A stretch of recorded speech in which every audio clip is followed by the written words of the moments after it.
வழிகாட்டும் வாழ்வை மாற்றும் என்னும் சத்தியவசன நிகழ்ச்சி கூடாக மறுபடியும் உங்களை சந்திப்பதில் மிக மிக மகிழ்ச்சி அடைகின்றோம். பிரியமானவர்களே, இன்றும் வேதாகமத்திலிருந்து ஒரு சிறிய காரியத்துக்கு கூடாக நாங்கள் ஒரு பெரிய காரியத்தை எதிர்பார்க்க போகின்றோம். சிறு துளி பெருவெள்ளம் என்கின்ற ஒரு பழமொழி இருக்கின்றது. மழை பெய்கின்ற பொழுது மிகவும் சிறிய துளிகளாகத்தான் பூமியை நோக்கி வருகின்றது. ஆனால் அது பூமியிலே சிறு துளிகளாக விழுகின்ற அந்த தண்ணீர் ஒரு பெரிய வெள்ளத்தை, ஒரு பெரிய மழை நீரை சேகரிக்கின்ற ஒரு வெள்ளமாக மாறுகின்றது. அதே போல தான் எங்களுடைய வாழ்க்கையிலும் நாம் செய்கின்ற சிறிய காரியங்கள் பெரிய தாக்கங்களை கொண்டு வரும். சிறிய தவறுகள் பெரிய விளைவுகளை கொண்டு வரும்.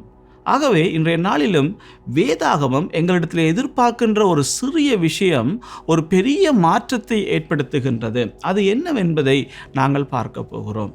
பிரியமானவர்களே, அதுதான் விசுவாசம். விசுவாசம் என்பது ஒரு சிறிய காரியம். நாம் ஒன்றையும் செய்ய தேவையில்லை. நாம் எங்களுடைய இருதயத்திலே விசுவாசித்தால், தேவனே கிறிஸ்து என்று அவர் எங்களுக்காக மரித்தார், அவருக்கூடாக நாம் பாவ மன்னிப்பு அடைகின்றோம் என்று அவரை விசுவாசிக்கின்ற பொழுது நாம் நீதிமான்களாக்கப்படுகிறோம் என்று அங்கே ரோமர் புத்தகத்தில் சொல்லப்பட்டிருக்கிறது. ஆனால் இந்த சிறிய விசுவாசத்தை அநேகர் அதை ஏற்றுக்கொள்வது கிடையாது.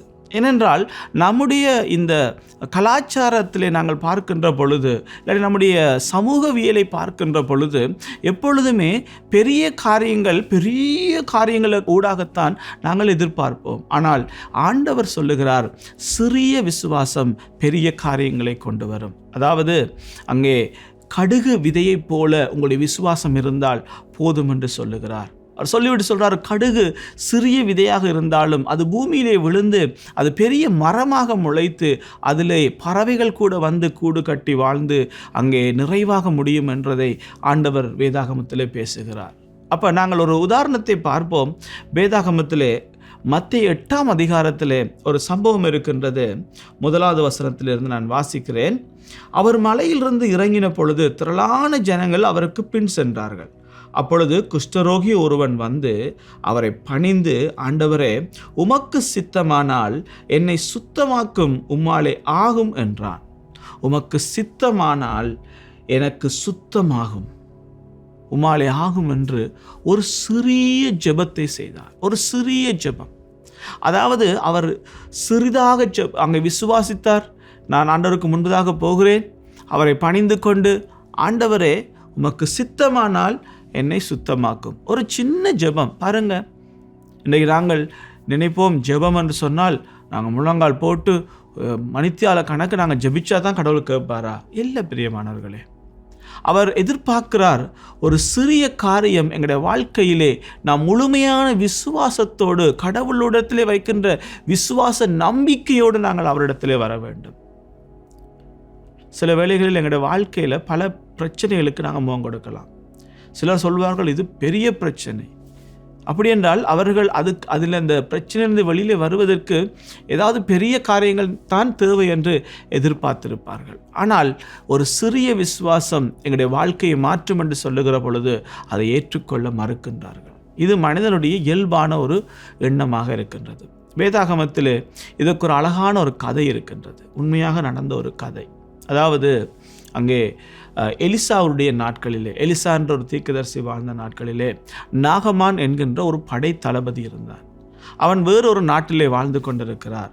அந்த நாட்டிலே வாழ்ந்து கொண்டிருக்கிற பொழுது அந்த தளபதிக்கு அங்கே சரீரத்திலே ஒரு பெரிய வியாதி, குஷ்டரோகம் வருகிறது. அந்த காலத்தில் குஷ்டரோகங்களுக்கு மருந்து கிடையாது. அந்த வியாதி வந்தால் அதோடு கூட அவர்கள் அங்கே அந்த வேதனையினோடு கூட மரித்து போக வேண்டும். அப்பொழுது அங்கே வாழ்ந்த ஒரு இஸ்ரவேலிலிருந்து கொண்டு போகப்பட்ட ஒரு சிறு பெண் சொல்லுகிறாள், எங்களுடைய ஊரிலே ஒரு ஊழியக்காரன் இருக்கிறார், தேவனுடைய மனுஷன் இருக்கிறார், அவரிடத்திலே போனால் இந்த வியாதிக்கான சுகத்தை நீங்கள் பெற்றுக்கொள்ள முடியும் என்று சொன்ன பொழுது அவன், அந்த நாகமான் என்பவன் விசுவாசிக்கிறான். அவன் என்ன செய்கிறான், தன்னுடைய படையோடு கூட ஒரு கூட்டத்தை கூட்டிக் கொண்டு அங்கே எலிசாவிடத்திலே போகின்றார். எலிசாவிடத்திலே போன பொழுது ஆண்டவர் கடவுள் முன்கூட்டியே எலிசாவுக்கு சொல்லியிருந்தார், இப்படி ஒரு மனிதன் வருகிறான், வியாதியோடு வருகிறார், அவரை போய் அங்கே யோர்தான் நதியிலே 7 தடவை நீ குளித்து, அதாவது முங்கி எழும்பு, உன் வியாதி சுகமாகும் என்று சொல் என்று சொன்னார். அப்பொழுது எலிசா இந்த நாகமான் வீதியிலே வருகின்ற பொழுது, வாசல் அண்டைக்கு வருகின்ற பொழுதே தன் வேலைக்காரனை அழைச்சி சொல்கிறார், போய் அவனுக்கு சொல்லு, இந்த மாதிரி செய், உன்னுடைய வியாதி உன்னை விட்டு அகன்று போகும் என்று. அப்பொழுது அந்த வேலைக்காரன் ஓடி போய் அங்கே இந்த நாகமானிடத்தில் சொல்லுகிறார், இப்படியாக எஜமான் கூறினார் என்று சொல்லி. அப்பொழுது இந்த நாகமானுக்கு மிகவும் கோபம் வந்தது. ஏனென்றால் அவர் நினைத்தார், என்ன, இது ஒரு பெரிய வியாதி, நான் அவரிடத்தில் போனவுடனே அவர் என்னை சோதித்து அவர் நிறைய மருந்துகள் எனக்கு கொடுத்து இதை இப்படி செய்ய வேண்டும், அதை அப்படி செய்ய வேண்டும் என்று சொல்லுவார் என்று நினைத்து கொண்டு வந்த மனிதன் இவர் சொன்னார் ஒரு சிறிய காரியம். என்னது? அங்கே யோர்தானிலே போய் 7 தரம் நீ முங்கி எழும்பு, உன் வாழ்க்கை சுகமாகும். அதை ஏற்றுக்கொள்ளவில்லை. அவர் மிகவும் கோபத்தோடு கூட, இனிமே இவரை பார்க்கக்கூடாது, எங்களுடைய நாட்டில் இல்லாத தண்ணீரா, நான் இங்கேயா வந்து முங்க வேணும் என்று சொல்லி கோபத்தோடு திரும்பி அவர் தன் வீட்டுக்கு போய் கொண்டிருக்கின்ற பொழுது அதிலே இருந்த ஒரு வேலைக்காரன், அதாவது ஒரு சேவகன் சொல்லுகிறார், ஐயா, நாகமான் ஐயா, அந்த ஊழியக்காரன், அந்த தேவ மனிதன் என்ன கேட்டார்? ஒரு சிறிய விஷயத்தை செய்யும்படியாக, நாங்கள் செய்து பார்ப்போம் என்று சொன்ன பொழுது அந்த நாகமான் சற்று யோசித்தான். சரி, ஒரு சின்ன காரியம் நாங்கள் செய்து பார்ப்போம் என்று அந்த யோர்தானுக்கு சென்று 7 தரம் முங்கி அவன் எழுந்த பொழுது வேதம் சொல்லுகிறது, அவனுடைய வியாதிப்பட்ட சரீரம், மிகவும் அழுக்கான சரீரம், அங்கே சொறிகளும் சிதல்களும் வடிகின்ற அந்த சரீரம் ஒரு குழந்தையின் சரீரத்தை போல மாறிச்சு. பிரியமானவர்களை, யோசித்து பாருங்கள். அவன் ஒரு வயதான ஒரு மனிதன், மிகவும் வயது முதிர்ந்த ஒரு நிலையில் இருக்கிற ஒரு படை தளபதி தான். அவனுடைய சரீரம் மிகவும் அங்கே ரஃப்பாக, அதாவது கடினமாக இருந்திருக்கும். ஆனால் கடவுளுடைய வார்த்தைக்கு, அந்த சிறிய விஷயத்துக்கு அவன் கீழ்ப்படிந்த பொழுது ஒரு சிறு பிள்ளையுடைய மேனியை போல, சரீரத்தை போல மாறிச்சு. ஆம் பிரியமானவர்களே, இது எங்களுக்கு எதை காண்பிக்கிறது?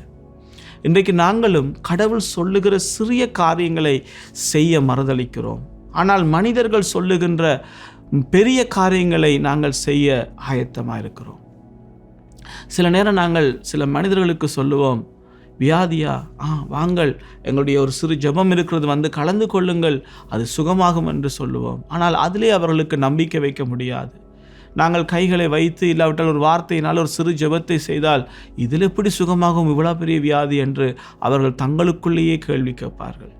ஆனால் அதே காரியத்துக்கு நீங்கள் இந்த இடத்துக்கு போங்கள், இத்தனை பரிகாரங்களை செய்யுங்கள், இத்தனை நாள் உபவாசம் இருங்கள், இத்தனை காரியங்களை செலவு செய்யுங்கள் என்று சொன்னால் அதை சந்தோஷமாக செய்கின்றார்கள். ஏனென்றால் சிறிய காரியம் எங்களுடைய வாழ்க்கையில் பெரிய மாற்றத்தை கொண்டு வரும் என்று கடவுள் சொன்ன அந்த விசுவாசத்திலே நம்பிக்கை வைக்க முடியாமல் இருக்கிறார்கள். ஆனால் இங்கே மத்தேயுவில் சொல்லப்பட்ட 8ஆம் அதிகாரத்தில் சொல்லப்பட்ட அந்த மனிதன், குஷ்டரோகம் கொண்ட அந்த மனிதன் இயேசுவை கண்ட பொழுது இயேசுவிடத்தில் வந்து ஒரு சிறிய ஜெபத்தை ஏறெடுத்தார். ஆண்டவரே, உமக்கு சித்தமானால் என்னை சுத்தமாக்கும். இன்றைக்கு நானும் நீங்களும் கடவுளுடைய சமூகத்திலே நம்பிக்கையோடு விசுவாசத்தோடு நாங்கள் சிறிய ஜெபங்களை செய்ய ஆரம்பிப்போம். நாங்கள் எங்களுடைய வாழ்க்கையிலே காலை எழுந்து ஒரு சிறு ஜெபத்தை எங்களுடைய வாழ்க்கைக்காக, எங்களுடைய தேவைகளுக்காக நம்பிக்கையோடு முழு விசுவாசத்தோடு ஆண்டவரை நோக்கி ஒரு சிறு ஜெபத்தை செய்வோம். நிச்சயமாக எங்களுடைய சிறிய ஜெபங்கள் பெரிய மாற்றங்களை எங்களுடைய வாழ்க்கைக்கு கொண்டு வரும். நாங்கள் சிறிதாக செய்கின்ற சிறு சிறு காரியங்கள், சிறிய மாற்றங்கள் ஒரு பெரிய மாற்றத்தை எங்களுடைய வாழ்க்கையில் ஏற்படுத்தும். ஆகவே இந்த வேதாகமத்தில் நாங்கள் பார்க்கலாம், ஆண்டவரிடத்தில் வந்து அநேகர் நன்மைகளை பெற்றார்கள். ஒரு முறை ஒரு பெரும்பாடுள்ள ஸ்திரீ அங்கே வந்து ஆண்டவருடைய சால்வையை தொட்டு ஒரு சிறு காரியம் அவளுடைய வாழ்க்கையிலே ஒரு பெரிய விடுதலையை, 12 வருஷமாக பெற்றுக்கொள்ள முடியாத விடுதலையை ஒரு சிறிய காரியத்தினாலே பெற்றுக்கொண்டு அவள் விசுவாசத்தினாலே சுகத்தோடு ஆரோக்கியத்தோடு வீடு கடந்து போனாள். அதே மாதிரி எங்களுடைய வாழ்க்கையிலே கடந்த பல வருடங்களாக துன்பத்தோடும் துயரத்தோடும் வேதனையோடும் பிரச்சனைகளோடும் எத்தனையோ பெரிய காரியங்களை செய்தும் சரிவராமல் இருக்கிறீர்களா? இன்றைக்கு இயேசுவிடத்திலே ஒரு சிறு ஜெபத்தை செய்யுங்கள். என்னிடத்திலே அங்கே அநேகர் வந்திருக்கிறார்கள். அவர் சொன்னார்கள், இப்படியாக சொல்லுவார்கள், நாங்கள் இங்கே போனோம், இதை செய்தோம், அதை செய்தோம், ஒன்றுமே நடக்கவில்லை. ஆனால் நாங்கள் பண்ணுகிற சிறு ஜெபத்தினாலே ஒரு பெரிய மாற்றம்.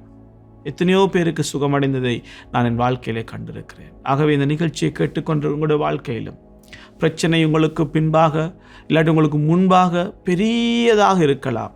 உங்களுக்கு தெரியுமா, ஒரு பெரிய பாறையை ஒரு சிறிய உளியினாலே, அதாவது ஒரு சுத்தியல், ஒரு சின்ன உளியினாலே அடித்து உடைத்து அதை பிளந்து போடலாம்.